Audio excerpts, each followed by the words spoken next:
આપણે શ્રી શ્રી માધવદાસજીનું ચરિત્ર ચાલી રહ્યું છે. તો એ માધવદાસજીના ચરિત્રમાં આપણે આગળ વધીએ. આગળ એવું છે કે માધવદાસજી વૃંદાવનમાં દર્શન કરવા માટે પધાર્યા છે અને વૃંદાવન માધવદાસજીને અતિશય ગમી ગયું, કારણ કે વૃંદાવન એક દિવ્ય સ્થાન છે. સાક્ષાત ગોલોકધામનો ટુકડો જ વૃંદાવનમાં આવી ગયો છે. એટલે કોઈ વૃંદાવનમાં આવી ગયા હોય તો એમ કહી શકીએ કે ગોલોકધામમાં જ આવી ગયા છે. એવું દિવ્ય વૃંદાવન ધામ છે. તો વૃંદાવનમાં ફરતા ફરતા માધવદાસજી ભાંડીર વનમાં આવ્યા. ભાંડીર વનમાં બે દર્શન છે, ભાંડીર વટ અને ભાંડીર કૂપ. ભાંડીર વટ એટલે વડલો છે મોટો બધો, અને ભાંડીર કૂપ એટલે ભાંડીર વનમાં કૂવો છે એક. કૂપ એટલે કૂવો એમ. તો અહીંયા વર્ણન એવું આપ્યું છે કે આજે ભાંડીર કૂપ છે ને એ જગ્યા ઉપર કૃષ્ણ ભગવાને વત્સાસુર ને માર્યો હતો. અને વત્સાસુર વત્સ એટલે કે નાનકડું વાછડું બનીને આવ્યો હતો. તો વત્સાસુર નો કૃષ્ણએ વધ કર્યો ને એટલે ઓલા ગ્વાલ બાલો બોલે છે કે કાનુડા તે વત્સાસુર ને માર્યો છે અને એ ગાયના સ્વરૂપમાં હતો એટલે તને ગૌ હત્યા લાગી છે. તો તારે કે ગૌ હત્યાના પાપનું પ્રાયશ્ચિત કરવું જોઈએ. તો કૃષ્ણ એવું કે છે, અરે ભાઈ મેં વાછડો થોડો માર્યો છે, મેં તો અસુર ને માર્યો છે. અસુર ને મારવાથી થોડું પાપ લાગે. તો સખાઓ કહે છે કે નહીં કૃષ્ણ, તારે વાછડો જ માર્યો છે એટલે આ પાપનું પ્રાયશ્ચિત કરવું પડશે. એટલે બધા સખાઓ કૃષ્ણને ચોટી ગયા ને એટલે કૃષ્ણએ પછી પ્રાયશ્ચિત કર્યું અને એ ભાંડીર વનની અંદર કૂવો પ્રગટ કર્યો. ઈ કૂવાને ભાંડીર કૂવો કહેવામાં આવે છે. અને ભાંડીર કૂવામાં કૃષ્ણએ બધા તીર્થોને બોલાવ્યા અને પછી એમાં સ્નાન કરી અને પવિત્ર થયા. એ ભાંડીર કૂવો આજે પણ છે અને ડોલ ભરી ભરીને માણસો આજે પણ ત્યાં સ્નાન કરે છે. હું તો ઘણી વખત જઈ આવ્યો. આજે પણ એ ભાંડીર કૂવો છે. અને બીજું આવી જ કથા રાધાકુંડ અને કૃષ્ણકુંડ માટે પણ આવે છે. તો કલ્પ ભેદથી બધી કથાઓ સત્ય છે. એક કલ્પમાં કૃષ્ણ ભગવાને ભાંડીર વનમાં કૂવો ખોદીને પવિત્ર થયા હોય અને બીજી વખત અવતાર લીધો હોય ત્યારે રાધાકુંડમાં સ્નાન કરીને પવિત્ર થયા હોય.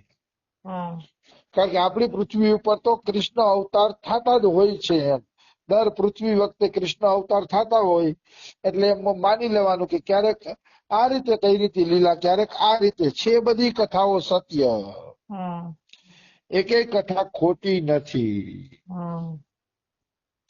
અને આ ભાંડીર વન એવી જગ્યા છે કે જ્યાં બલરામજીએ પ્રલંબાસુરનો ઉદ્ધાર કર્યો હતો અને બ્રહ્મવદ પુરાણ અને ગર્ગ સંહિતા અનુસાર બ્રહ્માજીએ રાધા કૃષ્ણના વિવાહ ભાંડીર વનની અંદર જ કરાવ્યા હતા. લગ્ન અહીંયા જ થયેલા હતા ભાંડીર વનની અંદર.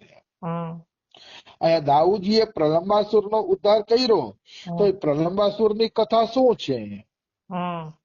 તો કે કથા એવી છે કે પ્રલંબાસુર ગોવાળિયાના રૂપમાં કૃષ્ણના ગ્રુપની અંદર સામેલ થઈ જાય છે. કૃષ્ણના ટોળામાં સામેલ થઈ જાય છે.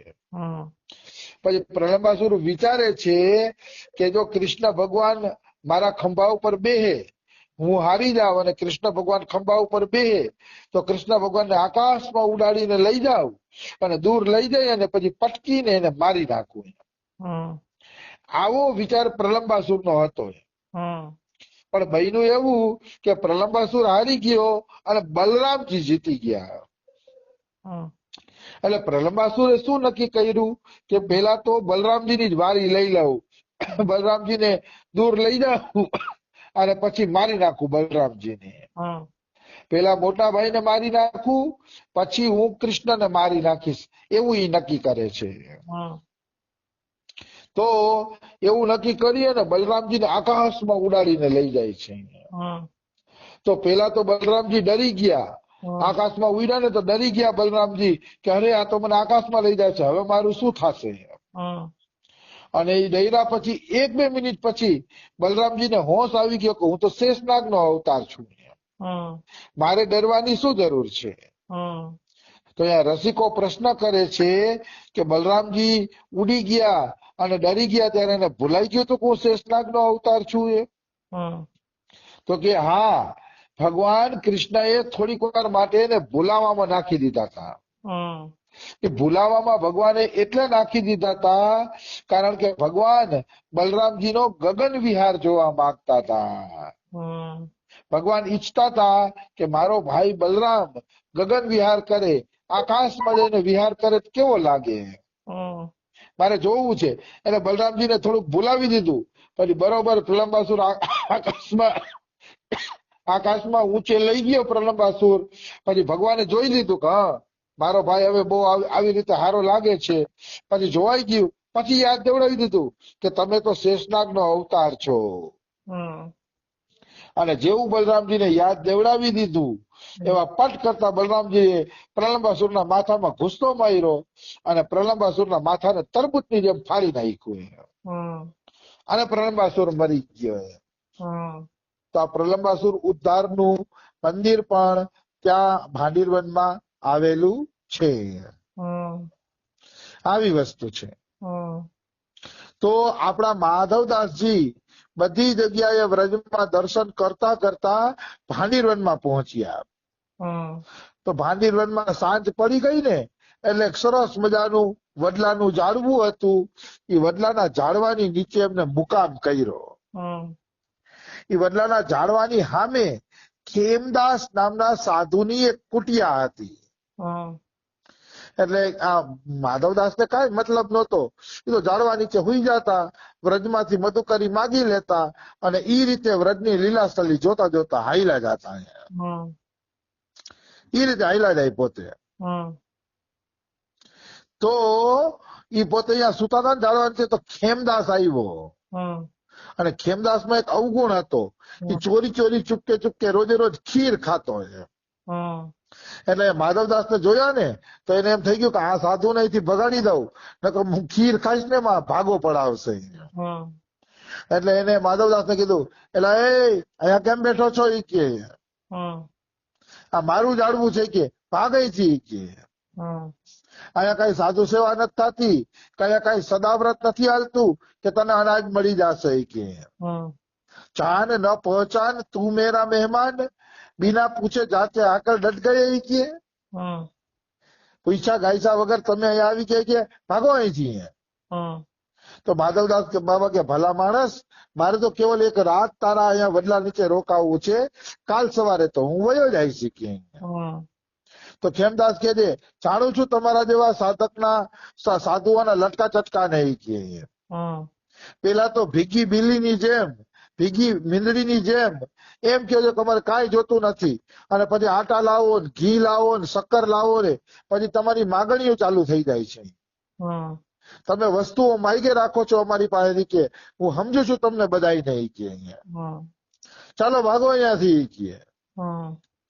એટલે માધવદાસ કે ભાઈ હું કઈ માગીશ નહીં, મારે તમારું ભોજન નથી જોતું, મેં તો વ્રજવાસીની મધુકરી જમી લીધી કે એટલે ભોજન નહીં માગું, તમે મને રહેવા દો. તો ઠીક છે, કઈ માગ ન કરતા અને હવાર થાય એટલે વયા જાજો. તો કે ઠીક છે, માગ નહીં કરું અને હવાર થશે ને ત્યાં હું કે અહીંથી વયો જાય છે. હવે ભગવાનની લીલા અને માધવદાસની લીલા જુઓ. ઓલો ખેમદાસ અંદર ગયો, અંદર જઈ અને પછી ખીર કાઢી. ખીર કાઢે છે ખેમદાસ અને પછી સરસ મજાની ખીર ખાવા બેઠો ખેમદાસ. તો એને એ ખીરની અંદર ચોખાની જગ્યાએ કીડા ખદબદતા દેખાણા. ચોખાની જગ્યાએ એ ખીરમાં કીડા ખદબદતા હતા. અને ખેમદાસ હાથ નાખીને ખીર ખાવા ગયો તો એ ચોખાના જે કીડા હતા ને ખેમદાસના હાથ ઉપર લહરી લહરી ચડવા માંડ્યા. પછી ખેમદાસની આંખ ખુલી ગઈ કે આ તો ઓલા સંતનો જ ચમત્કાર છે. આમ પણ ભગવાને ગીતાજીમાં કીધું છે, ભાગવતમાં કીધું છે કે એકલા ન જમવું જોઈએ, અતિથિને જમાડીને જમવું જોઈએ. તો ખેમદાસને ખબર પડી ગઈ કે આ તો ઓલા સાધુનો જ ચમત્કાર છે. એટલે ખેમદાસ દોડતો દોડતો આવ્યો અને માધવદાસના ચરણોમાં પડીને માફી માંગે છે. માધવદાસના ચરણોમાં પડી જાય છે અને ચરણમાં પડીને પછી ક્ષમા પ્રાર્થના કરે છે. ત્યારે માધવદાસે એને સમજાવ્યું કે ભાઈ તું કુટી બનાવીને રહેશ, અને કુટી બનાવીને રહીએ ને એના ઉપર 3 જિમ્મેદારી આવી જાય. કુટી બનાવીને રહીએ એની 3 જિમ્મેદારી. એક તો અતિથિ સેવાની જિમ્મેદારી આવે, બીજું કુટી હોય તો તમારે ઠાકુરજી પધરાવા પડે, ઠાકુર સેવાની જિમ્મેદારી આવે, અને ત્રીજી જિમ્મેદારી આવે સત્સંગની. તમે કુટિયામાં રહેતા હોય તો તમારે સત્સંગ પણ કરવો પડે. આ 3 જિમ્મેદારી તમારા ઉપર આવી જાય છે. આવી વસ્તુ છે. એટલે કુટિયા બનાવેલા એ સાધુ સેવા કરવી જ હોય. જો સાધુ સેવા ન કરે તો ખેમદાસની જેમ એના અન્નમાં કીડા દેખાય છે. અને સાધુનું તો એક સૂત્ર છે, બાંટકર ખાના વૈકુંઠ કો જાના. બાંટકર ખાના વૈકુંઠ જાના મતલબ સાધુએ તો વેચીને જ ખાવું જોઈએ અને વૈકુંઠમાં જવું જોઈએ. તું એકલો એકલો ખા શીખીએ આ મહાપાપ છે. ગીતાજીના 3જા અધ્યાયના 13મા શ્લોકમાં કીધું છે, યજ્ઞ શિષ્ટા સિનઃ સંતો